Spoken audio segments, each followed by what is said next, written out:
Selamat pagi anak-anak. Semoga hari ini kita semua dalam keadaan sehat dan semangat belajar ya. Nah anak-anak, pernah nggak kalian semua dengar nasihat dari orang tua atau guru yang singkat, tapi maknanya tuh dalam? Misalnya, rajin belajar supaya masa depanmu baik. Nah, hari ini kita akan belajar karya sastra yang isinya juga penuh nasihat seperti itu. Ada yang tahu gak apa? Nah, namanya gurindam.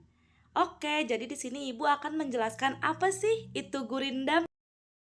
Nah, gurindam adalah puisi lama Melayu yang berisi nasihat atau petuah yang terdiri dari dua baris dalam satu bait, di mana baris pertama itu berisi sebab atau persoalan dan baris kedua berisi akibat atau jawaban dengan rima a dan bertujuan mendidik serta menyebarkan nilai moral atau agama.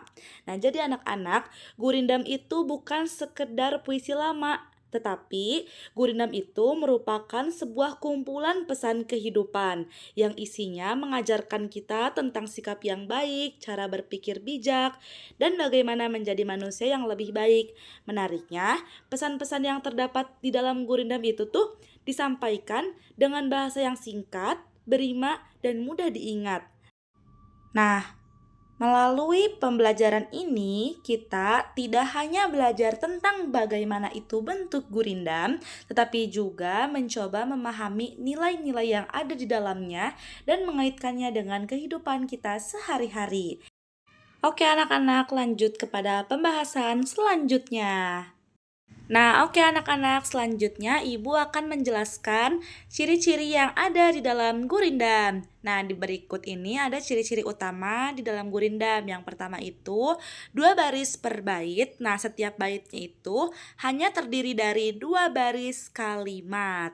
Yang kedua itu memiliki suku kata. Nah, setiap baris itu biasanya memiliki 10 sampai dengan 14 suku kata. Nah, yang ketiga itu rima bersajak akhir a, b, atau c, dan seterusnya. Dan rimanya itu sama semua ya anak-anak.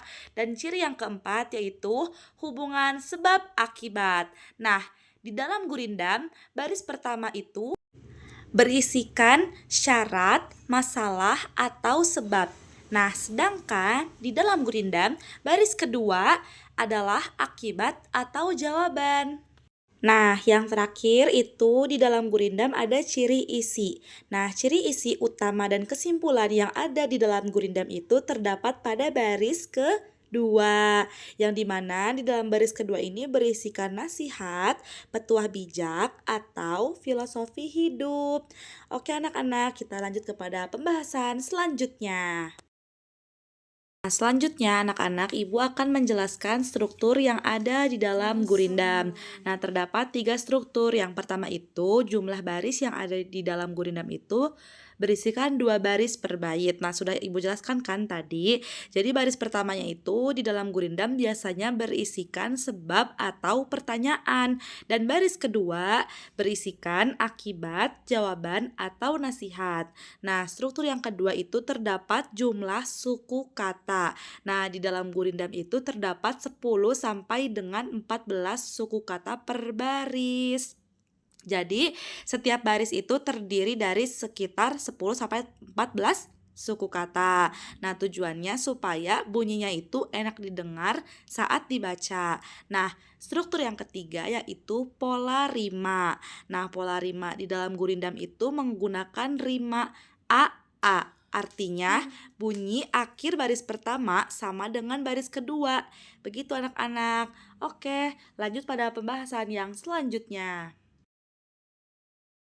Nah, oke anak-anak, masih semangat kan belajarnya? Masih semangat dong harusnya ya. Nah, selanjutnya Ibu akan menjelaskan jenis-jenis yang ada di dalam gurindam. Nah, terdapat 2 jenis yang ada di dalam gurindam. Ini secara umumnya ya. Yang pertama itu ada gurindam berkait dan yang kedua ada gurindam berangkai. Oke, kita akan memasuki pembahasan yang pertama dulu, yaitu jenis gurindam berkait. Nah, baik anak-anak, jenis gurindam berkait. Nah, jenis gurindam berkait ini di dalam baitnya itu saling berhubungan. Jadi, di dalam gurindam berkait ini tuh setiap baitnya itu saling berhubungan secara tematik atau logis, di mana bait sebelumnya menjadi dasar bagi bait berikutnya. Nah, Ibu kasih contohnya ya.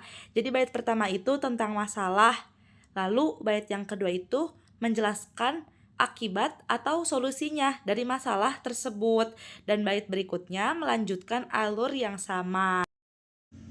Nah, selanjutnya ada gurindam berangkai. Nah, di dalam gurindam berangkai ini mempunyai ciri khas. Nah, ciri khasnya itu adalah pengulangan kata atau frasa di awal baris pertama setiap bait. Nah, di mana membentuk rangkaian pesan yang berkesinambungan. Contohnya, carilah ilmu setinggi kau bisa untuk meraih cita-cita dan juga asa gitu. Oke, anak-anak, kita lanjut kepada pembahasan yang selanjutnya. Nah, oke anak-anak, jadi di dalam gurindam itu juga terdapat nilai-nilai yang terkandung di dalamnya. Nah, nilai-nilai dalam gurindam itu mencakup moral, sosial, dan religius, yang dimana mengajarkan tentang kearifan, kejujuran, tanggung jawab, kesetiaan, penghormatan, dan ketataan pada Tuhan. Nah, jadi gurindam itu adalah karya sastra yang tidak hanya indah bahasanya, tetapi juga penuh nasihat. Nah, di dalam gurindam terdapat berbagai nilai penting yang bisa kita pelajari dan diterapkan dalam kehidupan sehari-hari. Ingat ya anak-anak. Nah, nilai moral di dalam gurindam juga mengajarkan kita untuk berperilaku baik, jujur, dan bijaksana dalam mengambil keputusan. Kemudian ada nilai sosial juga yang dimana mengajarkan cara hidup rukun dengan orang lain, saling menghormati, setia, dan bertanggung jawab atas perbuatan kita. Kemudian juga ada nilai religiusnya nih. Nah, nilai religius itu tuh apa sih? Nilai keagamaan yang dimana mengingatkan manusia untuk selalu taat kepada Tuhan, menjalankan perintahnya, dan menjauhi larangan-larangannya. Nah, jadi melalui gurindam ini tuh kita semua termasuk ibu sendiri diajak untuk menjadi pribadi yang berakhlak baik, bertanggung jawab, menghormati sesama, serta selalu ingat kepada Tuhan dalam setiap langkah kehidupan. Jadi begitu ya anak-anak. Jadi gurindam ini tuh sangat baik sekali untuk kehidupan kita sehari-hari. Lalu selanjutnya, apa sih relevansi gurindam dengan kehidupan modern saat ini? Apa coba anak-anak? Nah, gurindam itu tuh sangat relevan sekali ya anak-anak di kehidupan modern sekarang. Karena apa? Karena yang pertama itu ada poin sebagai pedoman moral dan karakter.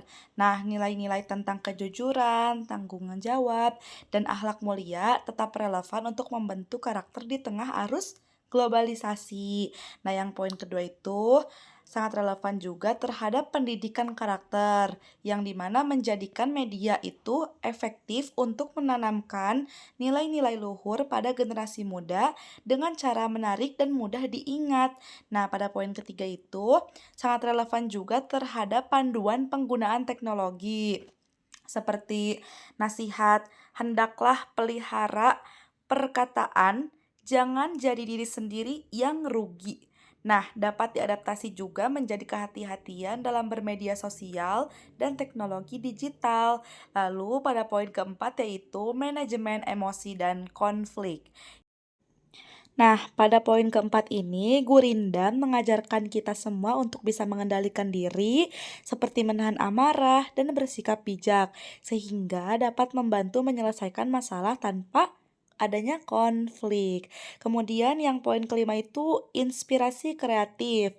Nah, relevansinya gurindam itu bisa dijadikan sebagai sumber ide untuk karya kreatif modern, seperti lagu, puisi, video, ataupun pertunjukan seni. Dan yang terakhir itu relevansinya tentang kearifan lokal. Nah, gurindam ini tuh mengandung nilai budaya lokal yang bisa menjadi pedoman hidup dan membantu menjaga identitas budaya di tengah perubahan zaman. Nah, anak-anak, jadi itu materi yang sudah Ibu sampaikan tadi. Sekarang Ibu ingin memberikan kepada kalian semua tugas akhir di pelajaran Bahasa Indonesia ini. Ada yang tahu gak tugasnya apa? Nah, oke anak-anak, jadi Ibu ingin memberikan kalian semua tugas akhir yaitu membuat proyek antologi Gurindam. Nah, nanti tolong ya dikoordinir oleh ketua kelas di sini. Siapa? Kevin ya? Nah, untuk tema di buku antologi Gurindam ini, kalian bebas ya, boleh memilih untuk temanya misalkan mau pendidikan, persahabatan, akhlak, atau kehidupan remaja, itu kalian boleh menentukan tema sebebas mungkin. Dan buku antologi ini merupakan tugas proyek akhir kelas kalian ya, jadi dikerjakannya itu satu kelas.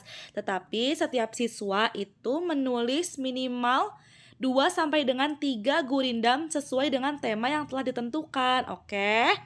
Nah, lalu pengumpulan karyanya itu akan dikumpulkan pada tanggal 1 Januari 2026. Nah, kemudian kalau misalkan buku antologinya sudah jadi, nanti Ibu ingin beberapa siswa itu maju ke depan untuk bisa membacakan hasil gurindamnya yang telah dicantumkan atau yang telah dikumpulkan di dalam buku antologi gurindam tersebut. Nanti Ibu ingin beberapa orang untuk maju ya, membacakan hasil gurindamnya di depan. Oke anak-anak, jangan lupa dikerjakan. Dan untuk ketua kelas, silakan nanti diatur saja ya untuk teknisnya. Nah, alhamdulillah ya anak-anak, hari ini kita tadi sudah belajar tentang apa? Tentang gurindam. Dan Ibu harap dari kegiatan belajar hari ini semoga kalian semua tidak hanya memahami bentuk gurindam, tetapi juga bisa mengambil nilai-nilai baik yang ada di dalamnya. Nah, ingat ya anak-anak, karya sastra itu lahir dari kepekaan hati dan pikiran. Nah, setiap gurindam yang akan kalian tulis nanti adalah cerminan cara kalian melihat kehidupan. Nah, teruslah berlatih, menulis, dan berani menyampaikan gagasan dengan bahasa yang baik dan santun ya tentunya. Ibu mengucapkan terima kasih banyak atas perhatiannya dan kerja keras kalian hari ini. Semoga apa yang telah kita pelajari dan Ibu sampaikan bisa bermanfaat dan bisa diterapkan dalam kehidupan sehari-hari.